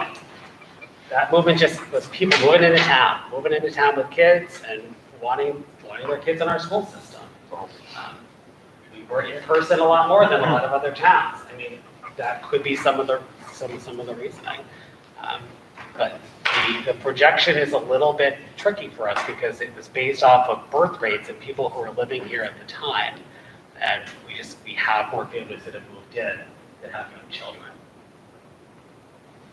I think basing the budget on 6 for kindergarten makes sense. And then as we get further along into the spring, if we find we don't need the 6th classroom, well, then you found some budget savings later on. So I guess questions, feedback? So Heather Pettit. So is NESDEC going to give us an updated historical enrollment projection? And I say that because I'm looking at our, currently, we have 682 students enrolled, 694, and there's a few that are at different outplacements, various. So we'll just say 682 for the point of my question. On this historical document, they said in 2021, we have 618 students, which is a lot lower than 682. Which page are you on? That's the first one, so historical enrollment. Page 3. Sorry, yes. Yeah. So that does not include pre-K. Okay. But this is the updated projection report. We gave NESDEC all of our enrollment, I believe as of September. I don't remember exactly when we submitted it, but we did it as early as we could. As soon as NESDEC reached out to us, asked if we wanted an updated projection, we said yes. We gave them all of our current enrollment information. Because this is our official projection report for next year. Okay, so they're saying in 2022, they're projecting K to 6, not including pre-K, and I'm on page 4 now, that we are going to have 704 students. Okay, so that's amazing, and also, so my opinion on whether or not to include that extra kindergarten class or the 6 sections of kindergarten is to please put it in, because what I would not want to see is we get those extra 3, 5, 7 children, and then in November, we're trying to shuffle all the classes and move kids. You know, we want them to have stability in the classrooms, not have a lot of movement, so I just think that's a good thing for our kids. Maybe Just a question, because you had said all the things that go with the classroom. Yeah. So, I obviously, you know, kids have to sit places and desks, but we had a lot of like rooms that had tables. Yep. And then we switched those out and pulled out our old desks because of COVID, we had to have to divide. Is, because we're kind of sunsetting COVID, not gonna work. Yep.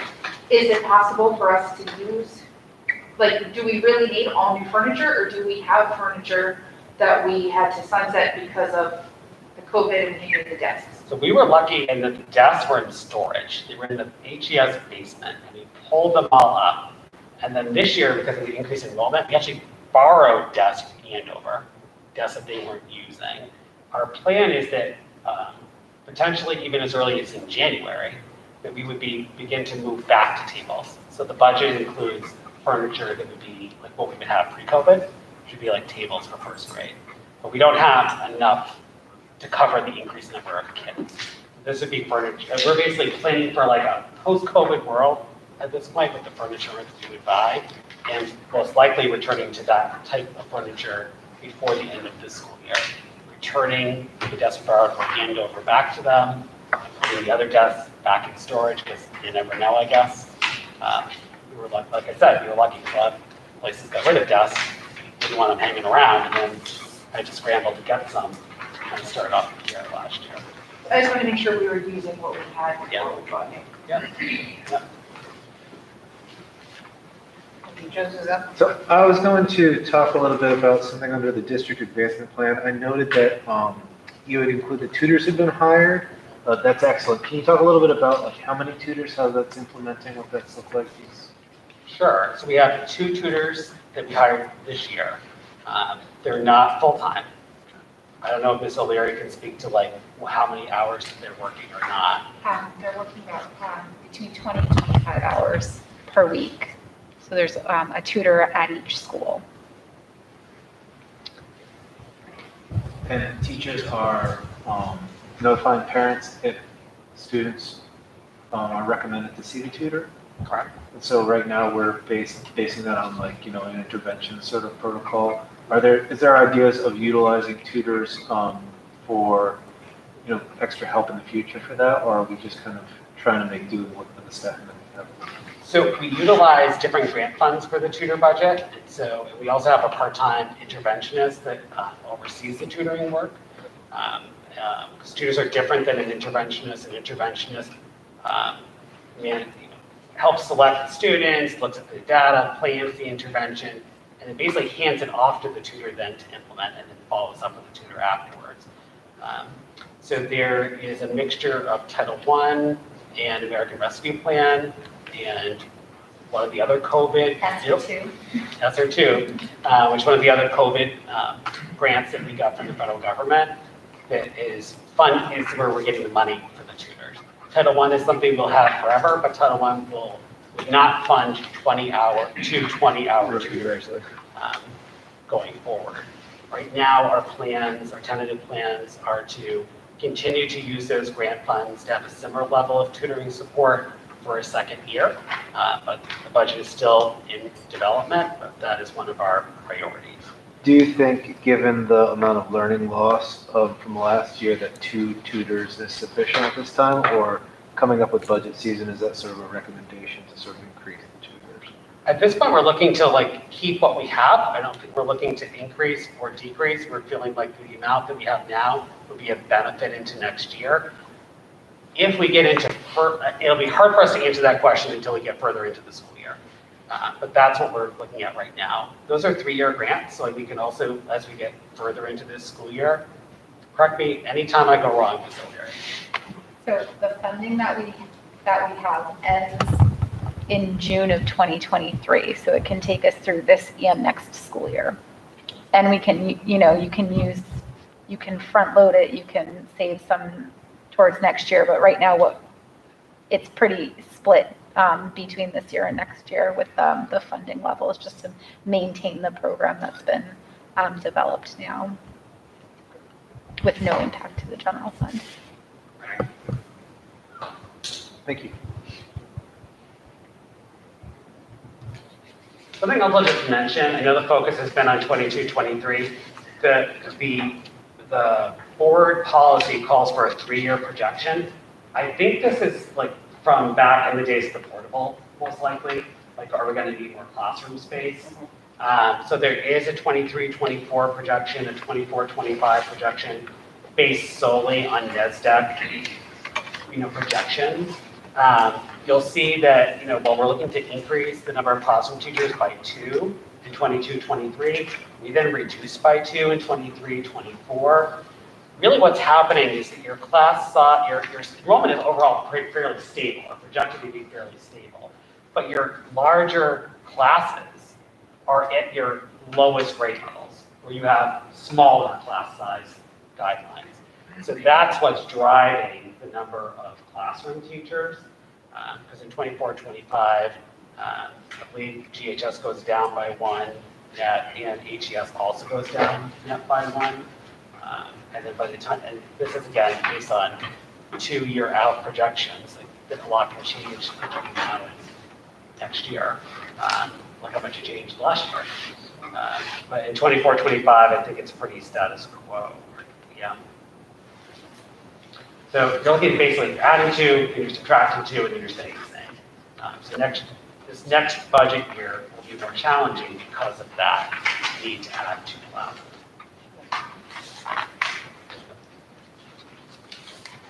Question. So, in regard to, let's say universal pre-K does finally happen. In that event, looking at some of the kindergarten enrollment numbers, with our Board of Ed suggested size limits, do we end up running out of space, or is there room to accommodate that? You're way out of space. So if you, yes, and what I'm understanding from the federal government is that the universal pre-K model is not necessarily that would all be happening at public schools. If you're looking at different community-based preschool, private, it's like a mixture. So how much money comes to us towards expanding our preschool? They haven't even passed a bill yet, so who knows? I did, Pat and I were talking about this, I did reach out to one of my contacts to see if there was more information. They reached out to Ben 5, the Commissioner for Early Childhood.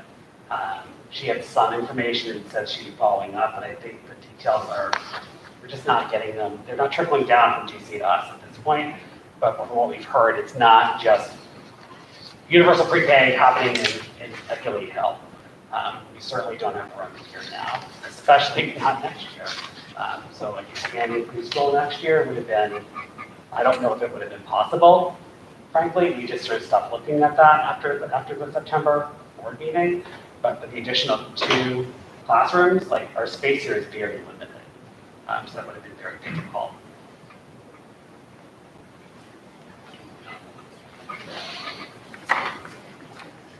Okay. Any other questions for Dr. Green? Thank you. Welcome. Actually, I'm sorry, sorry, I did have one more question. The current enrollment, Yes. did we increase by 3 students? It says last month total enrollment 679 and district enrollment 682. Sorry, on the current enrollment report. I just gotta grab it. All right. Yep. We increased by 3 students? And, okay. I am glad that people are moving in different. Thank you. With, our enrollment still growing in those 3 students, are we still within, like at both schools, maybe the principals, are we still within good classroom sizes with all of our? Where we will be more squeezed will be kindergarten. So if we all of a sudden have, if March looks very different than it looks right now, and we have families that are coming back for different reasons around the COVID protocols, then we will be over class size limits. And so we'll have to look at some additional supports to add to those classrooms to support it, because it will be much too late to add another kindergarten section midstream like that. But we don't, some families may choose to just wait until the beginning of next school year. They'll have to think about when would be a great transition time for them.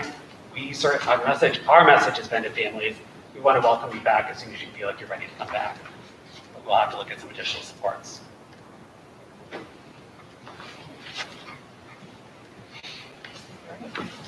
Thank you. You're welcome. So there is a business manager's report. So since I submitted this narrative report for this packet, we have an update because State heard earlier this week that this FCC Emergency Connectivity Fund was approved. So that's the grant that will be able to bring access to internet and devices to some of our families in need here in Hebron. So our next step is to game plan around how to survey families and distribute, those materials on a first come, first served basis. So that's really exciting. It's a $45,000 win for the district. So that's very exciting. For facilities, we're just really, at this point, really focused on updating our CIP requests. I know there's a lot of conversations that have happened with different funding pots, including some townwide COVID relief money, some previous CIP requests. So we're going to pull all of that information together and submit later this month.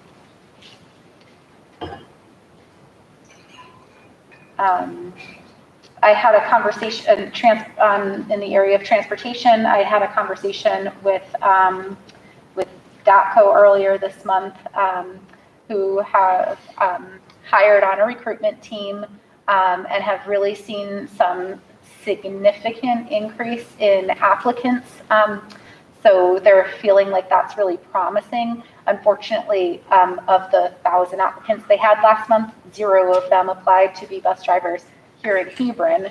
So they've taken that information and now they're really targeting some recruitment supports specifically to Hebron, and do feel like they're going to be able to see some movement in that pretty soon. We had a bus driver out on long-term leave who returned this week. So with some like shuffling of driving assignments, we were able to get one of those buses that was leaving the school very late to leave earlier, and our clear times have been earlier than 4:30 all week long. So that's, that's a nice milestone to finally reach. Of course, we want to see improvements in that area, but I think it'll come with that, with the recruitment efforts that DAPO has put together. As far as all of the financial reports you see included, there's really no significant activity in our student activities funds, just a couple of deposits at HES this month. Their food service report. There's again a really significant increase in the utilization of the meal program, and then with that increased reimbursement rate, we're looking at about a $35,000 reimbursement for our food service program this year. So last month I told you things were looking good. I didn't really think that we would have a need to come and take any general fund to offset any deficits, and I'm still really feeling confident about that. So that's another real positive.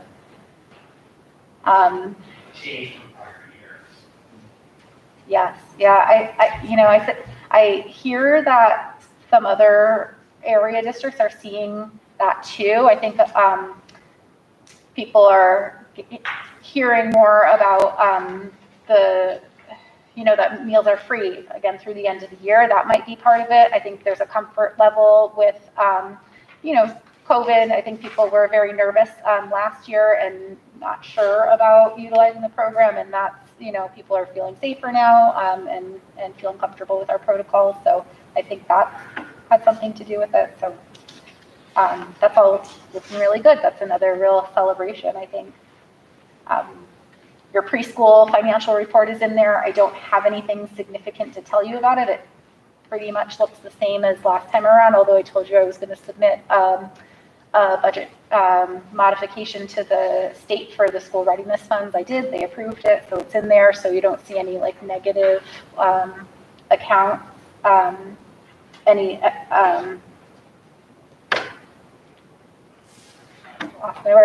account lines there. So everything's fine with preschool. Underneath my grant section here, we still have no word on the security grant. So I do plan to reach out at some point this month and just see if I can get any word on their timeline for approval. I just figured I would have heard a yes or a no by this point, but nothing yet on that. And then the final section, this fiscal section, in prior months this year, I had a pretty significant section here to give you all the audit updates, but at this point, all of those items have been addressed, so I don't have anything extra to say, so I've just sunset that section of my report for you. Our monthly meetings with the town continue to meet, although,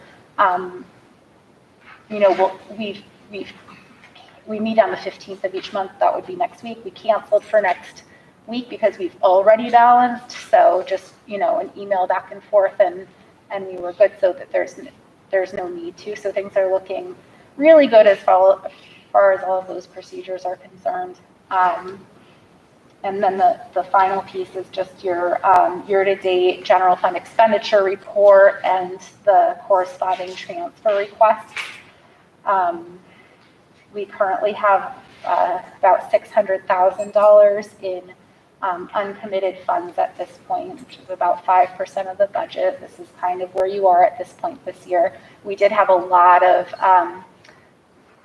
big invoicing coming in this past month. So our magnet, our magnet costs, some of our special ed costs, that all came in. So we're starting to get a much better picture of where we are with the budget and where, there might be some potential savings through the end of the year.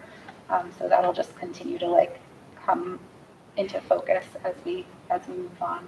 And then I have detailed brief summary of some of the transfer requests that we talked about at the Resource Management Committee. And I'm happy to answer any questions that anybody have about that.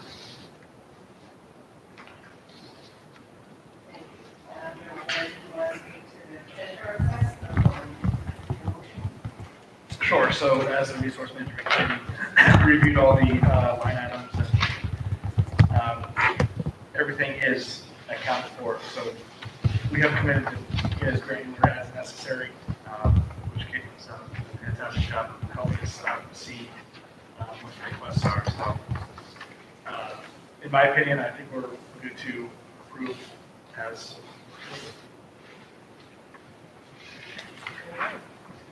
I just want to say, you're phenomenal in terms of your ability to bring it down to the numbers and very, very clear. And I really appreciate that. Thank you. You're a very wonderful budget person, and it's much appreciated, and it's good for the town. Thank you.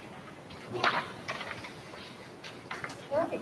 And with that, can I have a motion to adopt the line item transfers as presented? So moved. Second. Is there a second? Mr. Smith? Any discussion? All right, roll call. Joe? Joe Martinez, aye. Alex, Madeline? Chris? Heather? Aye. Amanda, aye. Alex? Joe Zell, aye. All right, consent has been presented. Thank you, thank you.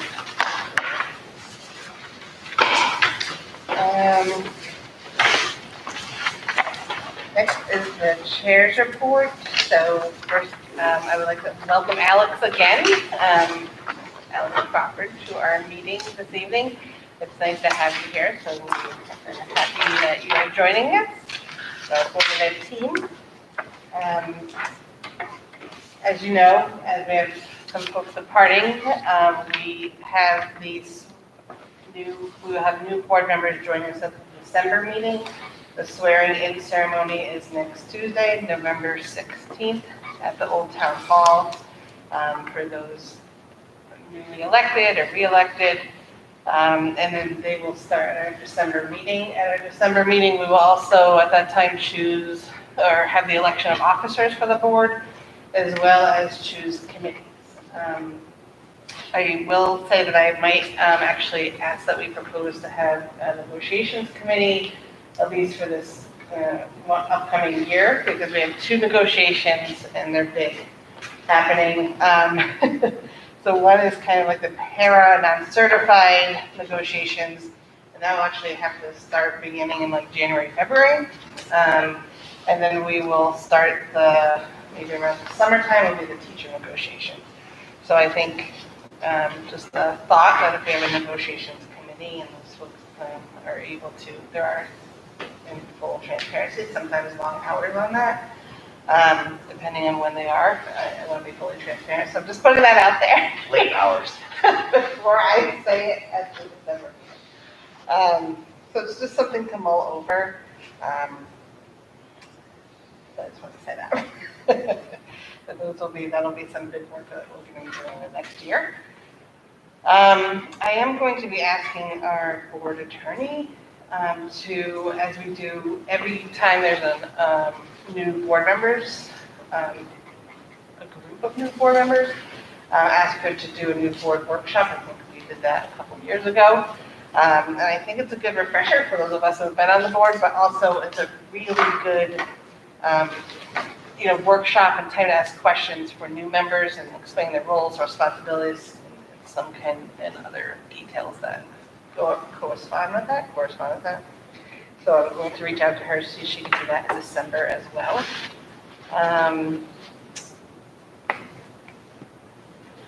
Anything? I think that's all I have at this time.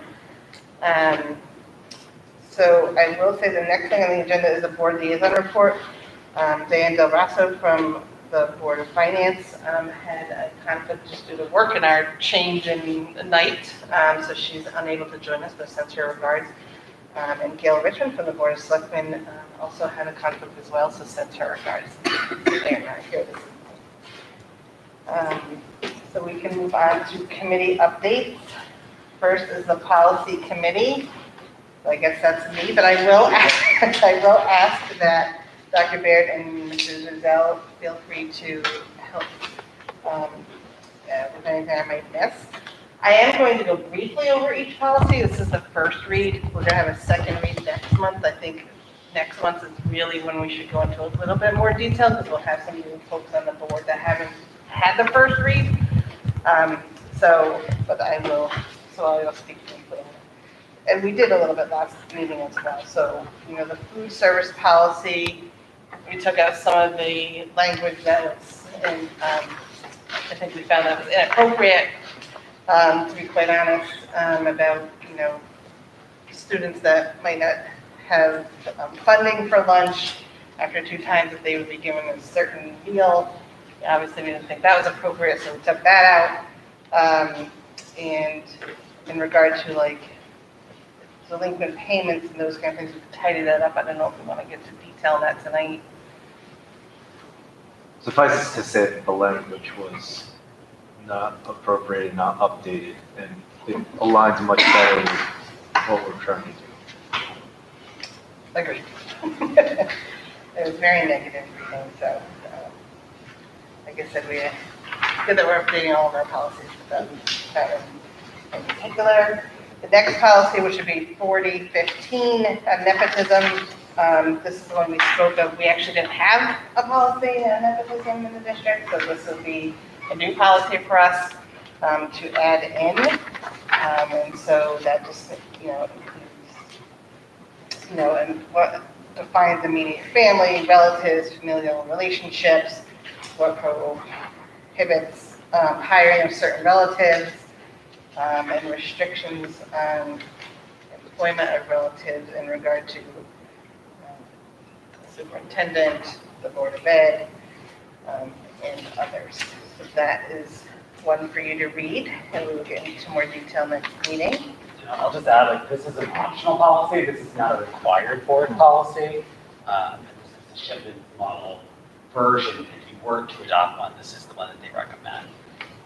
I'll just say too, just sort of globally, this was the last of the suite of policies that were slated to be reviewed after the exhaustive audit last spring. It's a great accomplishment to get down to this final 5 or 6 that we've got here.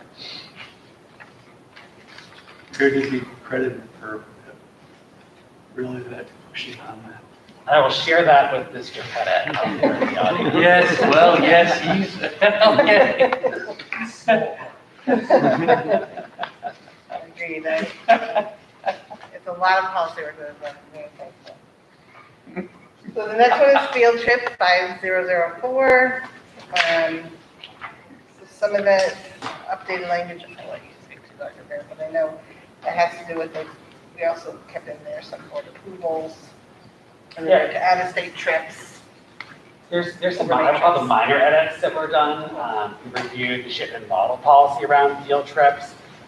There's more sort of rules in Hebron sort of governing field trips, and so most of that remained, but we had some good discussion around the edits. Typing up those. And then next was almost there, folks. Fundraising. So policy 5029. And this is just, it's a short policy. Wait, where's the, oh, there it is. Yeah. I don't know if you want to speak to the crowdsourcing or crowdfunding, I should say. Sure. So the district does not currently have a fundraising policy, which I would highly recommend the board adopt a fundraising policy. This would not govern PTA or Internet Foundation. It does not speak to parent group fundraising. Because fundraising we would do within the school, under the school district. And so we chose, we did not choose, the board policy committee chose to include the prohibiting crowdsourcing activities. That's just the choice of that the policy committee chose. So I would recommend people read it over, bring any questions or concerns to the next. I'd like to Dr. Mary said that was strictly for school funding, so it wouldn't affect the PTA or anyone if they wanted to use the crowdfunding source. And we do very limited fundraising. It's not PTA. And the final one for first read is policy 6010, video and digital tools in the classroom. So a lot of this was focused around, well, a lot of our discussion was focused around film clips and what is shown and not shown and how that is decided in the classroom, where those materials are coming from. I think we added language, if I recall, like to specify that they should be from educational resources and not just random YouTube channel necessarily. I don't know.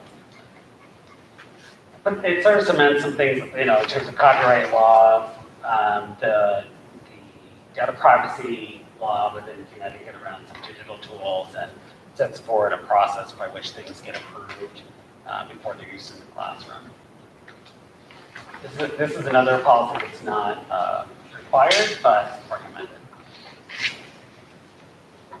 And it does have, at the end there, as you see, like a form that must be completed for any films that are being shown that are greater than 20 minutes in class, how it aligns with the curriculum and what the film source is, and it has to be approved by the principal before it can be shown. And that is it for policy, first read. So next is the resource management study. So we have to see.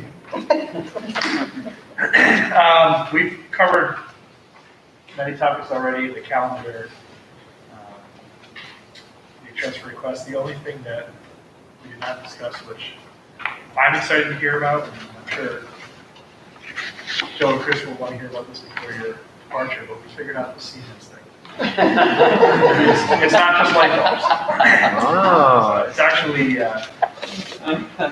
we're halfway through it. It involves boiler replacements, energy management system, motors, drives, thermostats, walking coolers,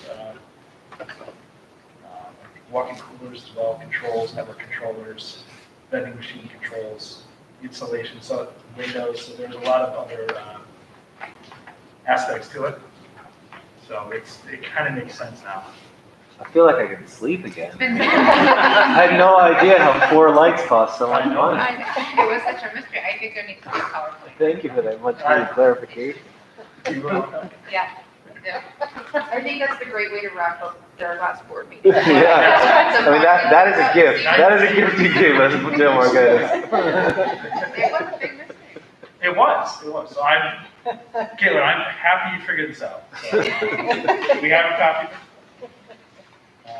That's it. Joe Zuzell. All right, Student Growth and District Advancement Committee did meet. So a while ago, we did talk about what the portrait of the graduate looked like.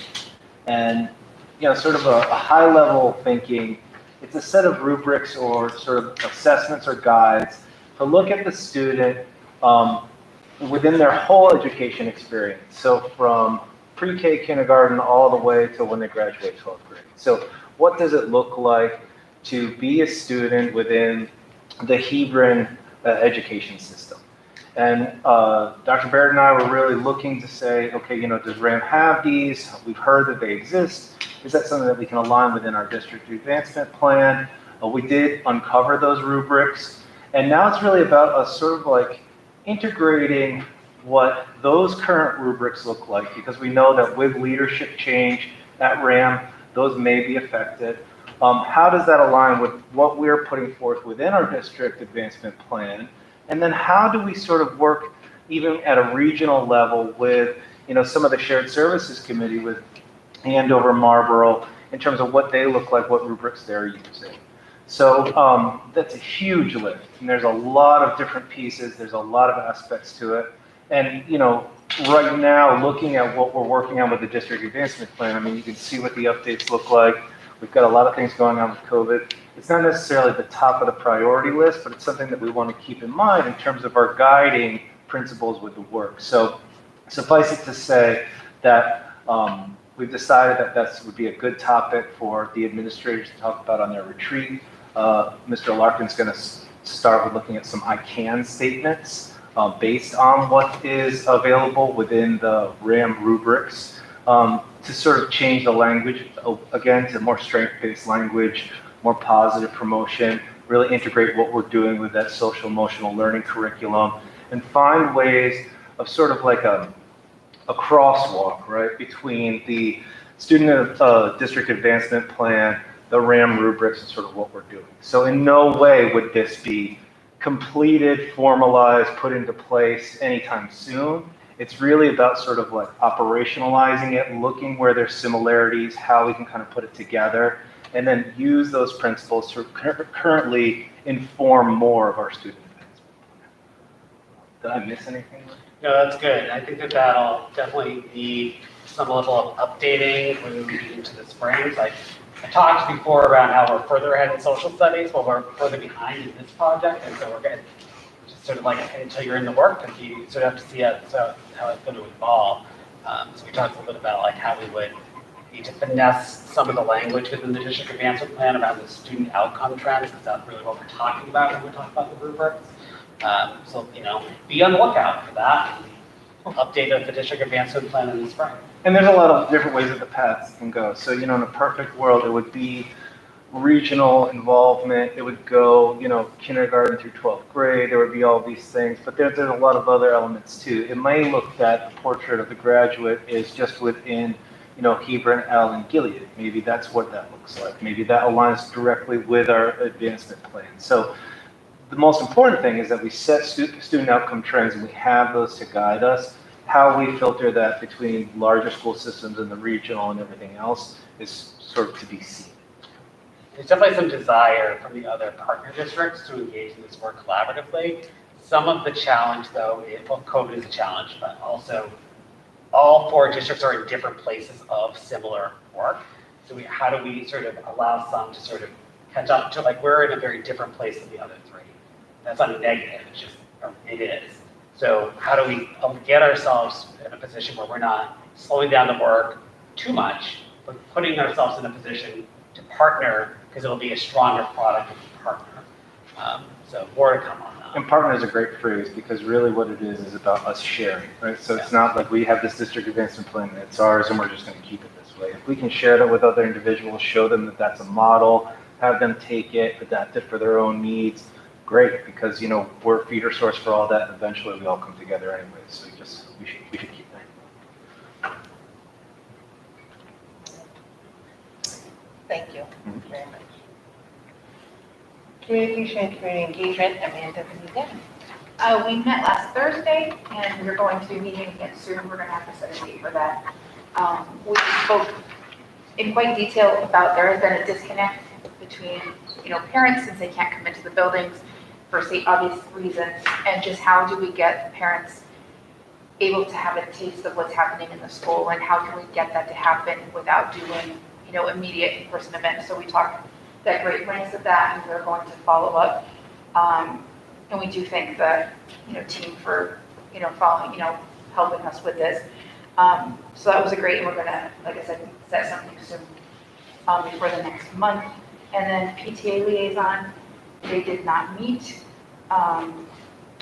Education Foundation, they did not meet, but I'm wondering if, because we did receive that large donation from them, is it appropriate for me to send a thank you note on behalf of the board? Is that okay? Yes. Can it be me, or should it be Heather as chair? Yeah, we can work together and, yeah. I mean, that's just a large sum. I would like to acknowledge that. I will tell you too, the team, so I sent, we had been corresponding over email, so I obviously thanked them in email correspondence, but we had talked about wanting to do a more formal, big thank you at some type of event in the springtime as we sort of begin to launch the ATS Makerspace, and also have some student involvement in expressions of gratitude to the foundation. So we are planning on doing that as well, but I do think it would be appropriate for the board to also. So me and Heather can work. Yeah, and I've got some district stationery. Okay, perfect. Yeah, I think, yeah. And then the next one is me too, school readiness. So we did meet, we got an update from the nurses on immunizations, and that's going really well. Those will be done on time. We talked about the budget and current enrollment, getting community stakeholders involved in the committee if they were, interested, and then doing a in-person preschool reading night in the spring. So that's in the plans. Thank you. Ally Schreiber, Wellness Committee. No update. Shared Service Advisory Group, so we spoke last meeting that we were going to try to schedule something for December 1st, but in thinking about it more with Joe Morgan, and Dennis, and the advisory group with me. Given that a lot of boards are having changes right now due to the election, and they will also be electing new officers, and usually it's the chair or vice chair that's sitting on them from different town boards. And that includes like not just boards of ed, but selecting boards that we asked to come and rec departments. So all those things, we decided to push it off a little bit, just by a couple weeks to give folks time to, get sworn in, to be honest, and have their board elections. And so we'll look for a date, maybe mid-December or sometime December, January, depending on when folks can be available.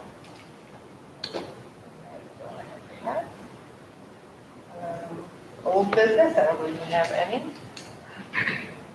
And new business, is there anything anyone would like to see on the agenda for December? All right.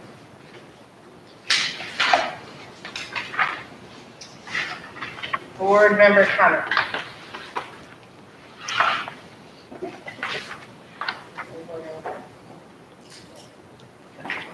Oh, Amanda, there we go. I just want to thank the 3 board members, Chris, Joe, and Keith. Everyone brings, they all said, we are a 7-member board.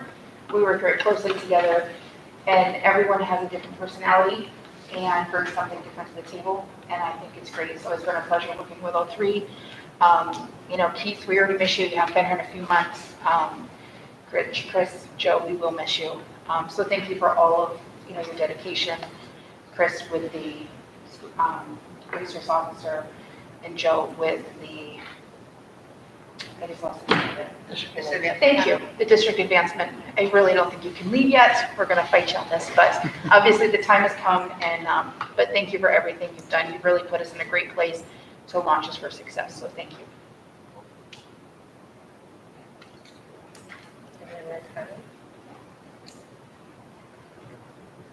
All right, so next on the agenda, I would actually like to make a motion. I would like to move into executive session to discuss employment contracts for the business manager and technology coordinator. So at this time, I'd like to ask for a motion to enter into executive session at 9:09 p.m. So moved. to discuss Sorry, I forgot. the business manager and technology coordinator employment contracts, inviting Ms. O'Leary and Dr. Bearden for portions of the executive session. So moved. Second? Second. Oh, okay. All right, any discussion? All right, Do we have to roll call it? yeah, all in favor? Aye. All right, opposed, or abstentions? All right, we're now in an executive session. And Ms. Juliana was going to let us into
We are back up and recording. Thank you. All right, so I would like to declare us out of executive session at 9:55 PM. Can I please have a motion to authorize the superintendent to finalize and execute the employment contract updates as discussed during the executive session for the technology coordinator? So moved. Second.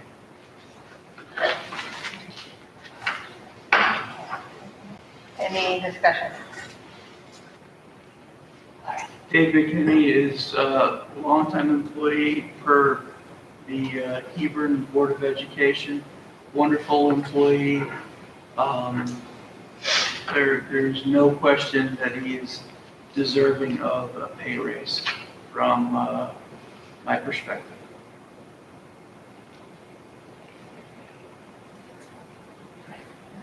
Roll call? All right, roll call. Joe? Joe Marquez, aye. Ally? Alex Schneidel, aye. Chris? Affirmative. Heather? Aye. Amanda, aye. Alex? Aye. Joe? Joe Giselle, aye. Can I have a motion to adjourn at 9:56 PM? So moved. Second. All right, any discussion? All in favor? Aye. Aye. Affirmative. Opposed? Thank you. All right, thank you all very much. Who seconded that, Amanda? What's that? Oh.